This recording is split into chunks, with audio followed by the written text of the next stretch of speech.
आद्यंतम गलम जात समान भाव मार्य तमीश्मरामर्मात्म देवम पंचान्नम प्रबल पंचविनोदशीलन संभाव्य मनसी शंकरमंबिकेशम। जो आदि और अंत में तथा मध्य में भी नित्य मंगलमय हैं, जिनकी समानता अथवा तुलना कहीं भी नहीं है, जो आत्मा के स्वरूप को प्रकाशित करने वाले देवता परमात्मा हैं, जिनके 5 मुख हैं और पुरजो खेल ही खेल में अनायास जगत की रचना, पालन और सहार तथा अनुग्रह एवं तिरोभाव रूप 5 प्रबल कर्म करते रहते हैं, उन सर्वश्रेष्ठ अजरमर ईश्वर अंबिकापति भगवान शंकर का मैं मन ही मन चिंतन करता हूँ। शिव पुराण की कथा सुनना कल्याणकारी है। सभी इच्छुक लोगों को इसमें भाग लेना चाहिए।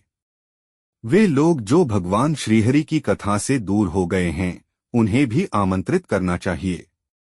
कथा के लिए शिव मंदिर, तीर्थ, वन या घर में एक उत्तम स्थान तैयार किया जाए। केले के खंभों से सुशोभित ऊंचा कथा मंडप बनाया जाए और फल फूल व ध्वजाओं से सजाया जाए। भगवान शिव के लिए दिव्य आसन और कथावाचक के लिए आरामदायक आसन तैयार किया जाए।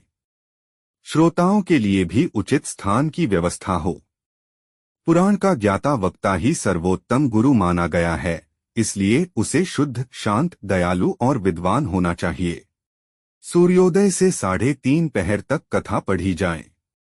मध्याह्न में 2 घड़ी लगभग 48 मिनट का विराम, जिससे लोग आवश्यक कार्य कर सकें।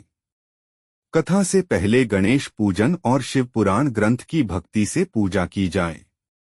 कथावाचक को सहायता के लिए एक अन्य विद्वान होना चाहिए जो शंकाओं का समाधान कर सके।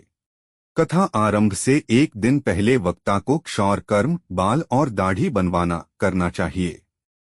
कथा के दिनों में प्रातःकालीन नित्य कर्म संक्षेप में कर लेना चाहिए। शुद्ध और प्रसन्नचित्त होकर शिव पुराण की कथा को आदरपूर्वक सुनना चाहिए। शिव पुराण कथा केवल ज्ञान का स्रोत नहीं, बल्कि आध्यात्मिक उन्नति और भक्ति का पथ भी है। इसकी सुनवाई और आयोजन विधिपूर्वक हो, जिससे सभी भक्तों को इसका संपूर्ण लाभ मिल सके।